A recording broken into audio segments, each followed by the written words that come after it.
ថ្ងៃនេះខ្ញុំសម្រាប់ចិត្តថាចុះចាញ់ការពិតនៅតែជាការពិតខ្ញុំគួរតែទទួលយកការពិតតាំងពីយូរមកម្ល៉េះបាយមនុស្សការរបស់ខ្ញុំបានស្គាល់អ្នកខ្ញុំមិនដែលស្ដាយក្រោយទេអ្នកជាមនុស្សល្អខ្ញុំនៅតែស្រឡាញ់អ្នកដោយថ្ងៃដំបូងចឹងប៉ុន្តែតាំងចិត្តត្រូវតែធ្វើឲ្យបានធំអីត្រូវចេះអស់លែងនៅទទួលស្គាល់ការពិតខ្ញុំថារសារអ្នកមិនបានល្អជាកំហុសរបស់ខ្ញុំមិនដាច់ចិត្តទេមិនដាច់ចិត្តនឹងអនុស្សាវរីយ៍ល្អៗរបស់ពួកយើងព្រោះតែមិនដាច់ចិត្តពីមនុស្សល្អដូចអ្នកតែណាហើយធ្វើមិនយើងមិនមាននិស្ស័យជាគូនឹងគ្នា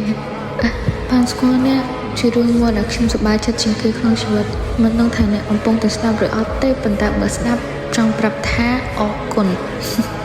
ដែលមកហាញុកនៅក្នុងវ័យដែលពោពេញដោយក្តីស្រឡាញ់របស់ខ្ញុំអ្នកធ្លាប់មករៀនខ្ញុំថាមនុស្សត្រូវតែចេះដើរទៅមុខកុំខ្លាចពាក្យដែលខ្ញុំចង់ឲ្យអ្នកចងចាំនោះគឺអ្នកជាមនុស្សពូកែខ្ញុំតែមានមោទនភាពចំពោះអ្នកជានិច្ច